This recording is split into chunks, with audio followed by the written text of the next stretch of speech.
تفسیر میں ملیں گی، آپ کو حدیث میں ملیں گی، گستاخیاں ملیں گی، اس کی شہرت کم ہے۔ لیکن جو مقام کم کیا گیا ہے وہ ہے والدین نبی کے بارے میں یہ مسلم عقیدہ ہے کہ نبی کے والدین جہنم میں ہیں، فی النار، نعوذ باللہ۔ عام عوام کو یہ پتہ نہیں ہے، یعنی ہماری عام اہل سنت عوام کو یہ پتہ نہیں ہے، وہ اسی لیے وہ آمینہ کے لال اور اس قسم کے جو نعتوں میں حضرت آمینہ کا ذکر اچھی طرح کرتے ہیں۔ اور اگر ان کو اپنا عقیدہ پتہ چلے کہ ہمارا عقیدہ کیا ہے، تو اس عقیدے کے مطابق تو وہ پھر جناب آمینہ سلام اللہ علیہا کا نام بھی نہیں لے سکتے، اگر یہ عقیدہ ہے۔ اور اس کے مقابل میں حضرت ختیجہ، حضرت آمنہ، حضرت فاطمہ بنت اسد، جن کی قربانیاں ہیں اسلام کے لیے، ان کا تذکرہ کیسے آتا ہے؟ اور جن کی اسلام دشمنی کسی سے پوشیدہ نہیں ہے، ان کا تذکرہ کیسے آتا ہے؟ تو یہ سامنے واضح ہے کہ یہ پھر اسے ترتیب دینے والا، یہ ورژن بنانے والا رسول خدا کا وفادار نہیں ہے، رسول خدا کا دشمن ہے۔ حضرت ہند کے فضائل پر آپ کو کتابیں مل جائیں گی، ہندا کے۔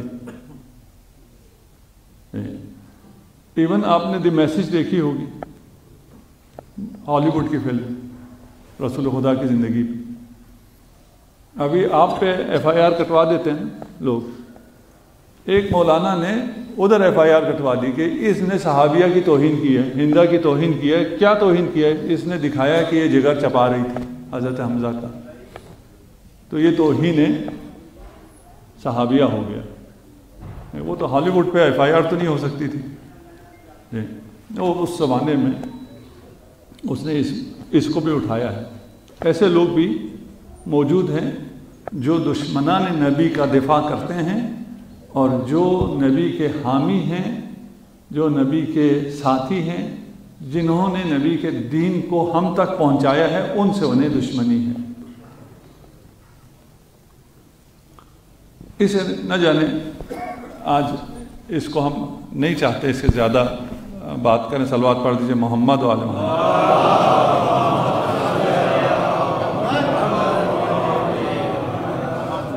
وقت بھی آ گیا ہے، آپ میں سے کچھ لوگ پہلے درخواست پہ آگے آ گئے تھے، ہدایت ٹی وی پہ آ رہا ہے اس لیے یہ نا، اور جو ذکر جناب سیدہ سننا چاہتے ہیں وہ بھی آگے تشریف لے آئیں تو انہیں بھی ثواب ملے گا۔ صلوات پڑھ دیجئے محمد و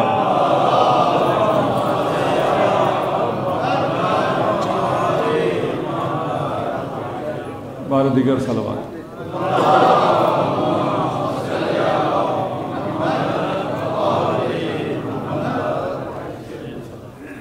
جن کو کرسی پہ بیٹھنا مجبوری، ان کو آگے آنے کی ضرورت نہیں ہے۔ ہم تو جو دور تھے ابھی سب آگے الحمدللہ، لیکن اگر کسی کو زمین پہ بیٹھنے میں مسئلہ ہے تو وہ واپس کرسی پہ تشریف رکھیں، ہمیں جسارت ہے۔ اس ہستی کو جاننا انتہائی ضروری ہے، اس لیے کہ دو ہستیاں ہیں جن پہ بہت ظلم ہوا ہے، ایک ابو طالب اور ایک ختیجہ۔ ابو طالب کا پھر بھی ہم ذکر کر لیتے ہیں، لیکن حضرت ختیجہ کا ہمارے ہاں اتنا ذکر نہیں۔ سال میں ایک دن آتا ہے، یہاں تھوڑا سا ہم ذکر کرتے ہیں۔ کمل من الرجال کثیر، حدیث ہے کہ لوگوں میں سے تو بہت سے، مردوں میں بہت لوگ کامل ہوئے، لیکن عورتوں میں کمال بہت کم کو ملا ہے، الا اربعہ، 4 کو کمال ملا، 4 کے علاوہ عورتوں میں کمال نہیں ملا۔ وہ 4 کون ہیں؟ مریم بنت عمران، آسیہ بنت آسیہ زوجہ فرعون، ٹھیک ہے، اور ختیجہ بنت خویلد، اور فاطمہ الزہرا سلام اللہ علیہا بنت محمد۔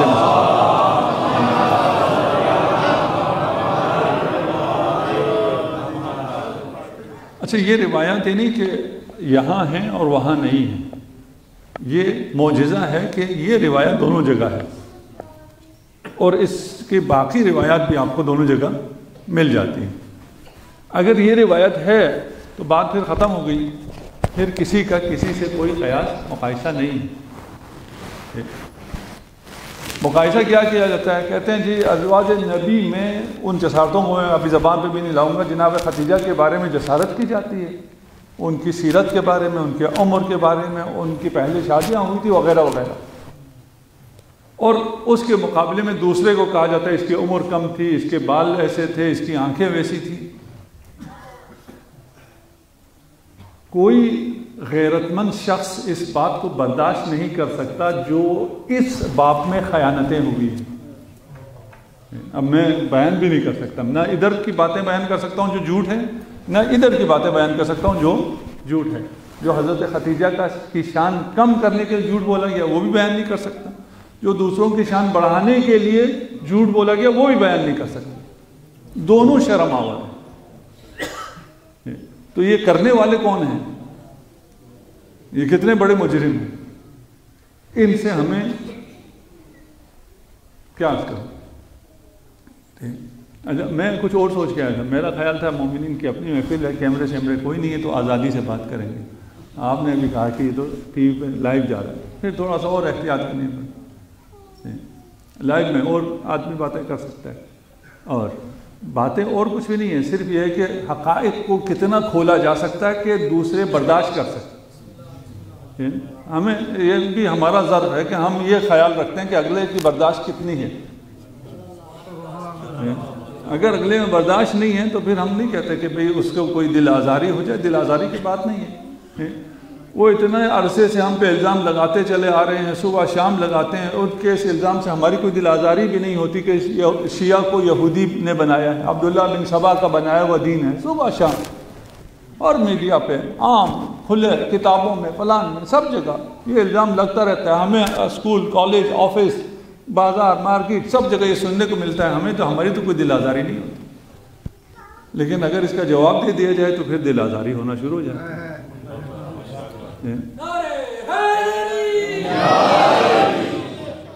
بھئی کس نے بنایا ہے ایسا دین جس میں وہ جس کا نبی عاشق ہے اسے ایسا پیش کیا جا رہا ہے جو دیکھنے کے قابل بھی نہیں ہے؟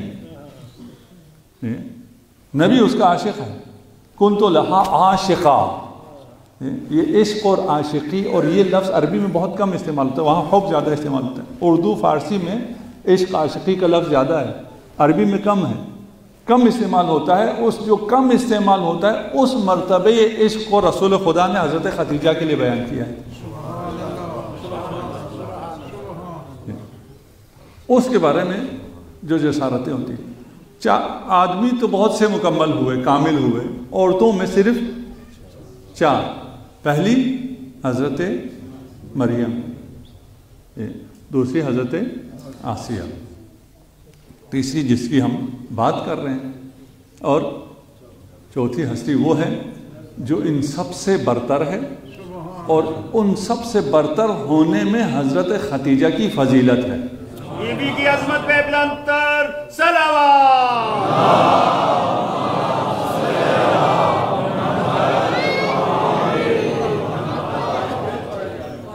حدیث ہے جبرائیل نازل ہوئے، روایت کے مطابق جبرائیل نے کہا ان اللہ یقرئک السلام، رسول خدا سے فرمایا کہ اللہ نے آپ کو سلام دیا ہے اور حضرت خدیجہ کو سلام دیا ہے۔ اللہ کی طرف سے سلام اس طرح خصوصی سلام جبرائیل لے کے نازل ہوا کسی غیر نبی کے لیے خدیجہ کے علاوہ ثابت نہیں ہے۔ بی بی کی عظمت پہ بلندتر صلوات۔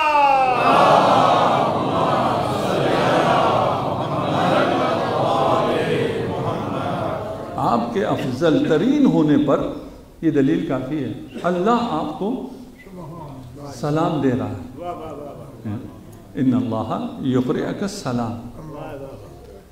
اس کے بعد میں اگر آپ کو حدیث سنا دوں، صلوات پڑھ دیجئے محمد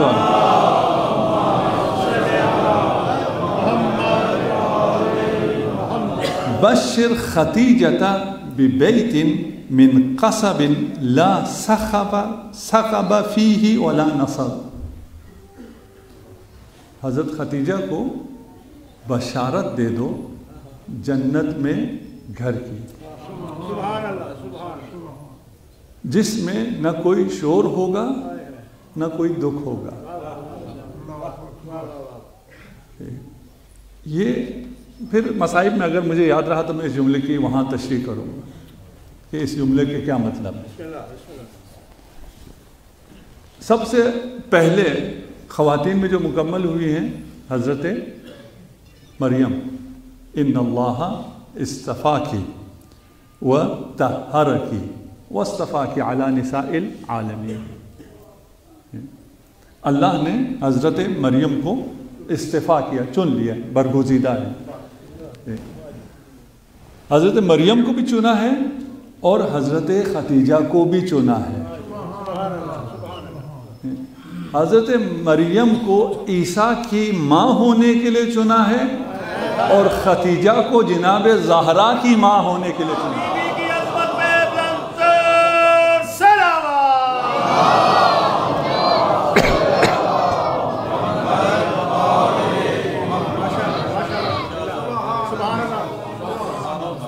دونوں کو چنا ہے، لیکن وہ چناؤ کہاں، یہ چناؤ کہاں؟ ٹھیک ہے. ان اللہ اصطفاکی، اللہ نے آپ کا انتخاب کیا ہے، آپ کو برگزیدہ کیا ہے، آپ کو چن لیا ہے. وہاں ایک نسبت ہے کہ ماں ہے عیسیٰ کی، یہاں جو نسبت ہے ماں ہے سیدہ کی، سیدۃ الوجود کی. لیکن ایک نسبت اور ہے، آپ کو خدا نے چنا ہے ماں کی حیثیت سے بھی اور زوجہ کی حیثیت سے بھی، ہمسر کی حیثیت سے بھی. اس میں خدیجہ کا پھر کوئی برابر نہیں ہے. اور کیسے چنا ہے؟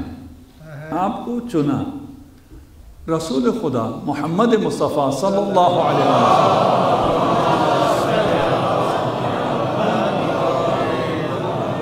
لولا لما خلقت الافلاک، سید الوجود، جتنے موجود ہیں سب کا آقا. ان سے اوپر کوئی ہو سکتا ہے؟ نہیں ہو سکتا. کوئی ان پہ کمانڈ کر سکتا ہے؟ نہیں کر سکتا. کوئی انہیں نماز پڑھا سکتا ہے؟ نہیں پڑھا سکتا. یہ کامن سینس ہے نا. یہاں زہدی سے بڑا کوئی عالم آئے گا تو وہ نماز پڑھا سکتا ہے. میں تو نہیں نماز پڑھا سکتا. میں پڑھوں گا تو زہدی کے پیچھے پڑھوں گا. پہلے یہ ثابت ہو کہ بھئی یہ فرض، ویسی تو امام راتب ہے، زہدی ہی پڑھائیں گے. آج میں جا رہا ہوں، آپ لوگ ڈرے نہیں، اس کے پیچھے نماز پڑھنی پڑ جائے گی. ٹھیک، زہدی نہیں آئیں گے تو زیغم آ جائیں گے. مجھے نہیں معلوم آج کس نے آنا ہے. ٹھیک، جو برتر ہوتا ہے اسی کے پیچھے نماز پڑھی جاتی ہے. یہ اسلام کا وہ ہے. اس کے بعد اب ہم یہ سنتے ہیں کہ رسول خدا نے کسی اور کے پیچھے نماز پڑھی تھی. سنتے نہیں سنتے ہیں؟ دلیل یہ دیتے ہیں کہ بھائی اس نے کیونکہ نماز پڑھائی ہے اس لیے اسے خلافت ملے گی. ویسی کامن سینس سے سوچیں تو پھر تو یہ ہے کہ یہ تو ہو نہیں سکتا کہ رسول کے ہوتے ہوئے کوئی اور رسول سے آگے ہو جائے اور رسول کا امام کہلائے. یہ ہو سکتا ہے؟ یہ نہیں ہو سکتا. اتنی عقل آپ کو ہے تو ان کو نہیں جنہوں نے لکھی ہے، ان کو بھی ہے. ان کو بھی ہے. وہ جو پروپیگنڈا ہے وہ اور ہے، جو کتابوں میں لکھا ہے وہ اور ہے. ٹھیک، کہتے ہیں جناب علی نماز فلاں نے پڑھائی، ٹھیک ہے نا. تو ان سے اگر ڈیٹیل میں پوچھیں اچھا رسول خدا کو بھی پڑھائی، کہتے ہیں نہیں. ڈیٹیل پوچھیں تو کہتے ہیں نہیں، رسول خدا کو نہیں پڑھائی. اب اس میں زیادہ کھولوں گا تو یہ پھر مناظرہ ہو جائے گا، میرا موضوع بھی ہے نہیں. ٹھیک ہے، رسول خدا کو تو نماز نہیں پڑھا سکتے. جاہل تو کہیں گے پڑھائی ہے. عام بازار میں چل جائیں وہ کہتے ہیں رسول خدا کو بھی نماز پڑھائی. ان کی علماء کی کتابوں میں کہتے ہیں نہیں، رسول خدا کو نماز اس نے نہیں پڑھائی. رسول خدا آگے تھے اور اپنی نماز پڑھ رہے تھے. فلاں صاحب اس کے پیچھے تھے اور وہ نماز پڑھ رہے تھے. اس کے پیچھے جو لوگ تھے انہوں نے فلاں کی اقتداء کی ہے. بھائی اگر رسول آگے کھڑے ہو کے نماز پڑھا ہی رہے ہیں تو پھر کیا حاجت ہے کسی کی اقتداء کرنے کی؟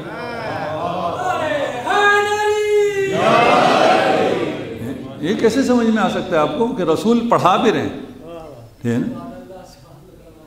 رسول مریض ہیں، نماز نہیں پڑھا سکتے تھے، حکم دیا تھا کہ جو میرا خلیفہ ہے وہ نماز پڑھائے، لیکن صواحب یوسف نے، یہ پھر میں صرف اشارات کر رہا ہوں جسے سمجھ میں آئے، ٹھیک ہے نا، انہوں نے کیا انتظام کیا؟ انہوں نے انتظام کیا کہ کوئی اور نماز پڑھائے۔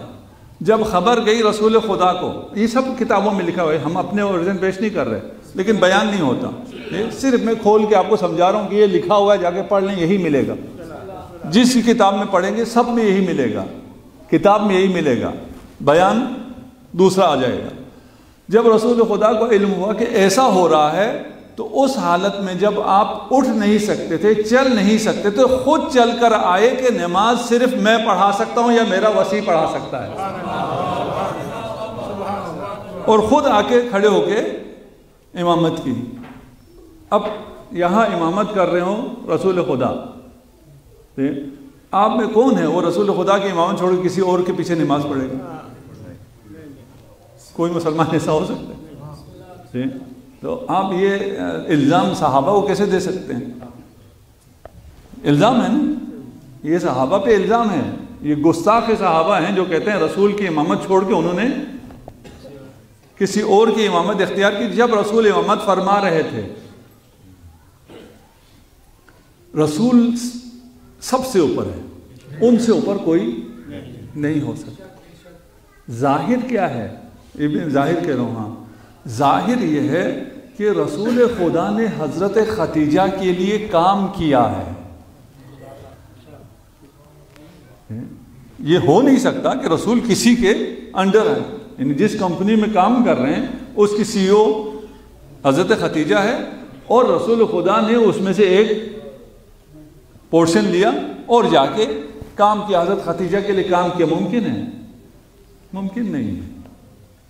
رسول خدا کسی کے لیے کام نہیں کر سکتے، یعنی کسی کے انڈر نہیں ہو سکتے، نہ نماز میں، نہ کام میں، نہ کسی چیز میں، ٹھیک ہے نا؟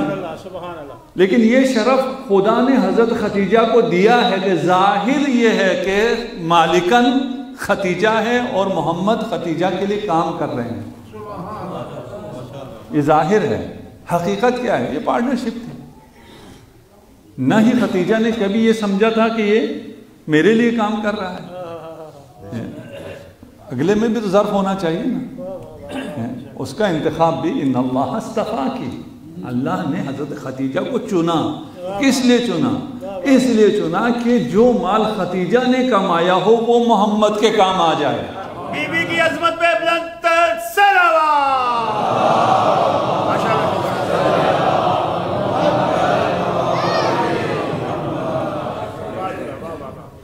اس سے زیادہ عظیم کوئی نہیں ہو سکتا ہے، جو رسول خدا کو اس زمانے میں جب کوئی نہیں پہچانتا تھا، کوئی نہیں پہچانتا سے مراد عام لوگ نہیں پہچانتے تھے، یہ بھی ایک الزام ہے۔ سب پہچانتے تھے، کون سب پہچانتے تھے؟ یہود پہچانتے تھے، نصارہ پہچانتے تھے رسول خدا کو، بعثت سے پہلے پہچانتے تھے، اس کی مثالیں موجود ہیں سیرت میں آپ پڑھیں۔ اگر نہیں پہچانتے تھے، کون نہیں پہچانتے تھے؟ نہ ابو طالب کو پتا تھا، نہ عبد المطلب کو پتا تھا، نہ عبداللہ کو پتا تھا، نہ آمنہ کو پتا تھا۔ جنہوں نے پالنا ہے، جنہوں نے حمایت کرنی ہے، جنہوں نے پرورش دینی ہے، انہیں پتا نہیں ہے۔ جو دشمن ہے ان سب کو پتا ہے۔ یہ اللہ کی عجیب حکمت ہے بھائی، جس کو پتا چلنا چاہیے اس کو پتا نہیں ہے، اور وہ سارے کافر بھی ہیں نعوذ باللہ، اور جنہیں پتا نہیں چلنا چاہیے دشمن ہے، انہیں پتا ہے۔ یہ اتنی آشکار حقیقت تھی، حقیقت محمدی اتنی آشکار حقیقت تھی کہ دشمن تک کو پتا چل گیا تھا، گھر والوں کو کیسے پتا نہ چلے؟ وہ نور جو دشمن کو نظر آتا ہو، گھر والوں کو نظر نہ آئے۔ ہمارے روایت میں واضح ہے، جب رسول خدا پیدا ہوئے تو فاطمہ بنت اسد نے حضرت ابو طالب کو اس نور کے بارے میں بتایا جو ساطع ہوا تھا۔ ایسا نہیں انہیں پتہ ہی نہ چلا وہ کون ہے۔ یہ جو مقام حضرت ختیجہ کو حاصل ہے، یہ مقام کسی کو بھی حاصل نہیں ہے۔ حضرت آسیہ، ابھی وقت آ گیا، میں گھڑی دیکھی، میں تھوڑا تیز کر لوں. اور اب تو یہ ہے آپ لوگوں کے لیے خوشخبری یہ ہے کہ آگے اذان ہے، افطار ہے، آپ کا زیادہ ٹائم میں لے ہی نہیں سکتا. اس نے اگلے 15 منٹ میں مجلس میں ختم ہو جانا ہے. حضرت آسیہ زوجے فرعون، اس حالت میں جب فرعون کو پتہ چل گیا کہ اس نے مجھ سے غداری کی ہے، اس کو ہاتھ پاؤں کو میخوں سے گاڑا جا رہا ہے، اس کو ٹارچر کیا جا رہا ہے. اس حالت میں جب فرعون ٹارچر کر رہا ہے، حضرت آسیہ کی زبان پہ کیا ہے؟ ربی ابنی لی عندک بیتن فی الجنہ. کوئی درد نہیں ہے، کوئی مسائل نہیں ہے، کچھ نہیں ہے، تیری طرف آ رہی ہوں، خدایا میرے لیے جنت میں اپنے پاس ایک گھر بنا دے. حقیقت یہی ہے، اگر کسی کو اس منزل کا پتہ ہو اور اس منزل میں پھر درد ہوتا ہی نہیں. کس بات کا درد؟ وہ سے دیکھ کے جو مزہ آ رہا ہے اس کے سامنے یہ جو کوئی ٹارچر ہی نہیں ہے. مومن بھی سکرات الموت انتہائی سخت ہے، موت کے لمحات انتہائی کٹھن ہے. خدا آسان کرے ہم سب کے. یہ تو نہیں کہہ سکتا نا موت کو ہم سب سے اٹھا لیں، موت نے تو آنی آنی، یہ حتماً مقضیہ ہے، یہ تو حقیقت ہے. یہ تو اتفاقاً ہم جب تک زندہ رہیں، جو چیز یقینی ہے وہ موت ہے. ٹھیک، ہماری دعا ہے ہماری موت آسان ہو جائے. ہماری موت آسان کیسے ہوگی؟ کہ جب ہم موت کے وقت پنجتن کی زیارت کریں گے. محمد والے محمد بلندتر صلوات.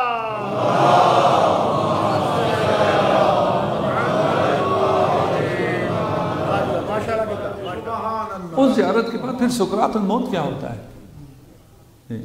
پھر کوئی خوف کیا ہوتا ہے؟ پھر قبر کیا ہے؟ کچھ بھی نہیں ہے، کیونکہ سامنے پنجتن نظر آ رہا ہے، زیارت ہو رہی. یہاں بھی حضرت آسیہ ٹارچر بھول گئی. جنت نظر آ رہا ہے، جنت میں ابھی پلاٹ بتا رہی ہے کہ پلاٹ کون سا ہونا چاہیے. مجھے کارنر پلاٹ چاہیے، مجھے اتنے گز کا پلاٹ چاہیے، مجھے جنت میں چاہیے، لیکن جنت میں بھی اس سے بھی بڑھ کے عندک تیرے پاس چاہیے. یہ حضرت آسیہ کا مقام ہے کہ حضرت آسیہ کی دعا نقل ہو رہی ہے کہ حضرت آسیہ نے دعا کی، یقیناً خدا نے قبول بھی کی ہے، لیکن قرآن نے نہیں بتایا ہم نے قبول کیا، ہم نے گھر دے دیا. حضرت آسیہ کا مقام یہ ہے کہ ان کی دعا کو بتایا جائے، اور حضرت خدیجہ کا مقام یہ ہے کہ دعا کیے بغیر خدا خود کہے ہم نے جنت میں تیرے لیے گھر تیار کر لیا ہے. بی بی کی عظمت پہ بلندتر صلوات.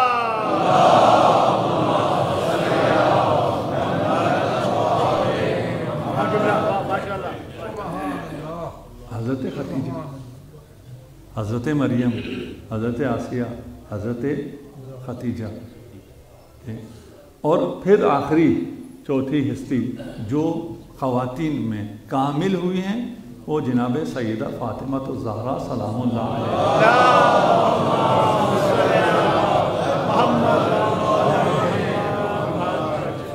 جن سے بڑھ کر پھر کوئی خاتون نہیں. سیدۃ نساء اہل الجنہ. اور جتنی منزلت مرتبت جناب سیدہ کی بڑھے گی اتنی ہی منزلت حضرت خدیجہ کی بڑھے گی.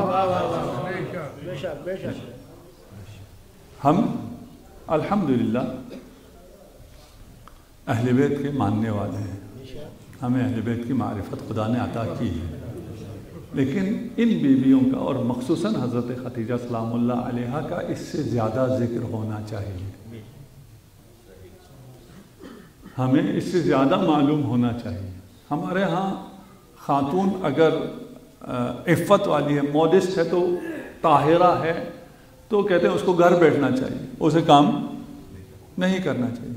جبکہ حضرت خدیجہ نے کام کیا ہے، اور کام بھی کب کیا ہے؟ زمانے جاہلیت میں زمان جاہلیت میں بازار میں مارکیٹ میں کام کرتے ہوئے بھی طاہرہ کا لقب پایا ہے. بی بی کی عظمت پہ بلند تر صلوات.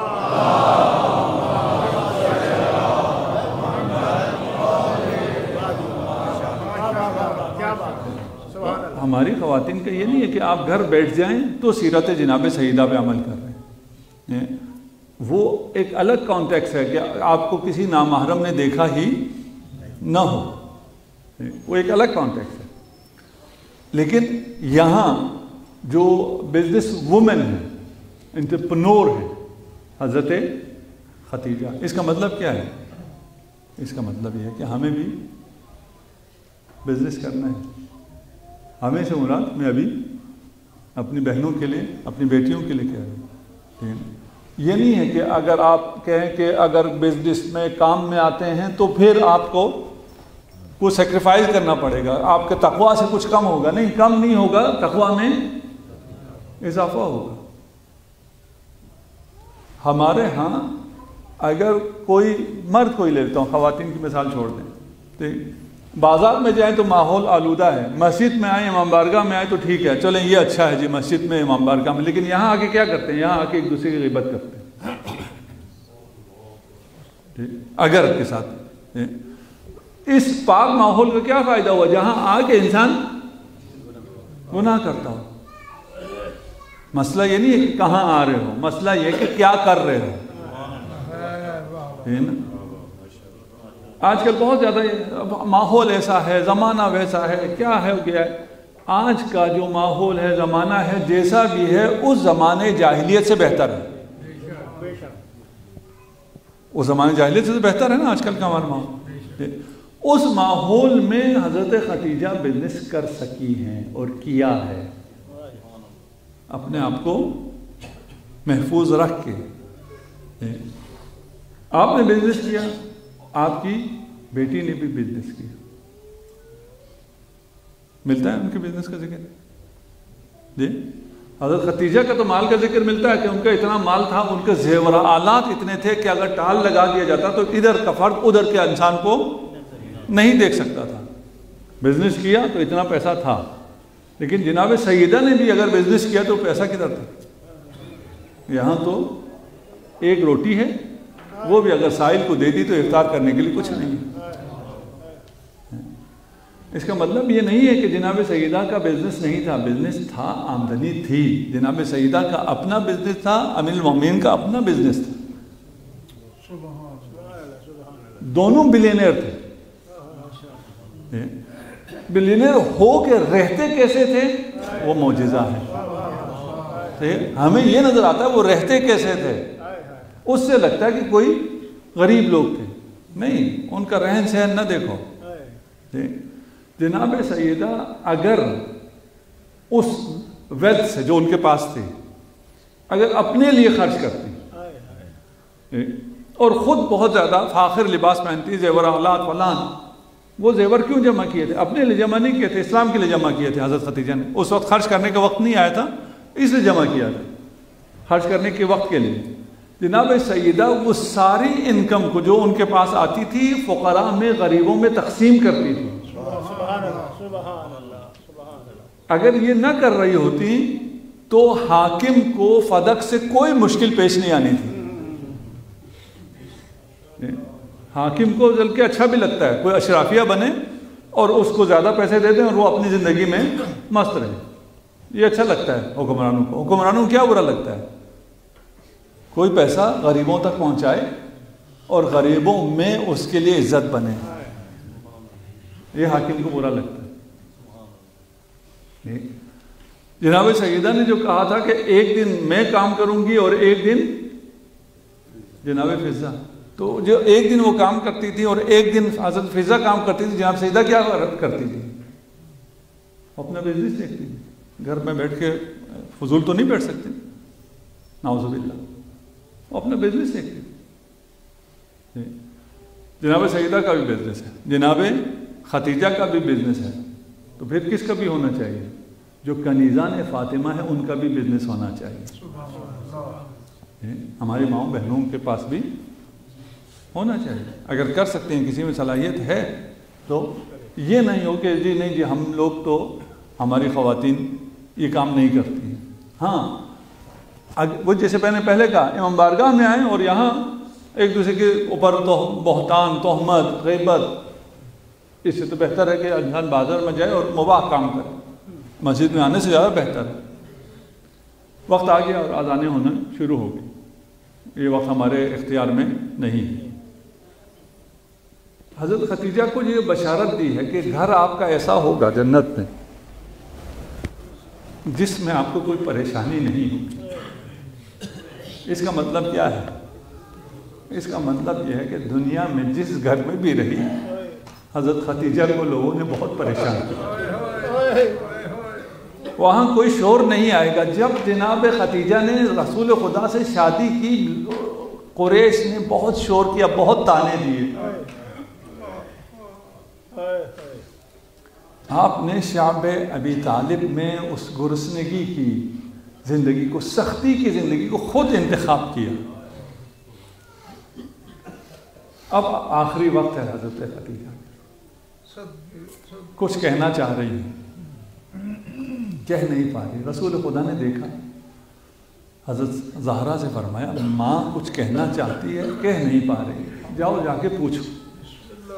جناب سیدہ آئیں, پوچھا, فرمایا میں نے اپنا سارا مال راہ خدا میں قربان کر دیا. اب میرا وقت آخر ہے, میرے پاس کفن کے لیے بھی کچھ باقی ہے. مجھے حیا آتی ہے میں رسول خدا سے کہوں, مجھے شرم آتی ہے میں کہوں میں نے اپنا مال آپ پہ قربان کر دیا, میرے پاس کچھ نہیں ہے. جا کے اپنے بابا سے کہو اگر ممکن ہو سکے تو وہ قمیص مجھے کفن کے طور پہ دے جس پہ وحی نازل ہوتی تھی. رسول خدا نے کفن دیا کہ جبرائیل نازل ہو. خدیجہ نے اپنا مال میری راہ میں دیا ہے, خدیجہ کو کفن بھی میں دوں گا. جنت سے یہ کفن آیا, رسول خدا نے پیش کیا اور فرمایا خدیجہ اگر کوئی اور حاجت ہے تو بیان کر. خدیجہ نے کہا آپ کی ہمسری ملی, جنت سے کفن مل گیا, اور کیا حاجت ہو سکتی ہے؟ کہا پھر ابھی اگر کوئی حاجت ہے, کہا ایک حاجت, اپنی امت سے کہنا میری بیٹی کا خیال.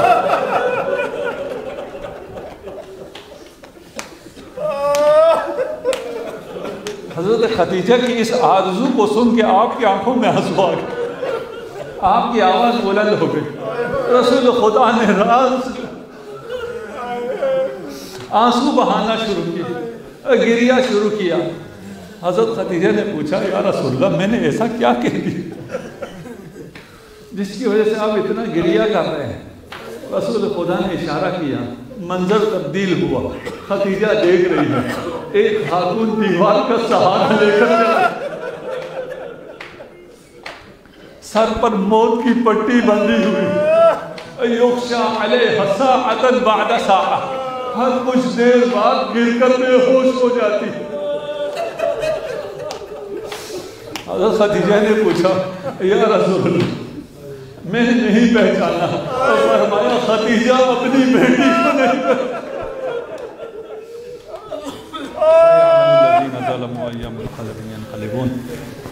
انا للہ و انا الیہ راجعون.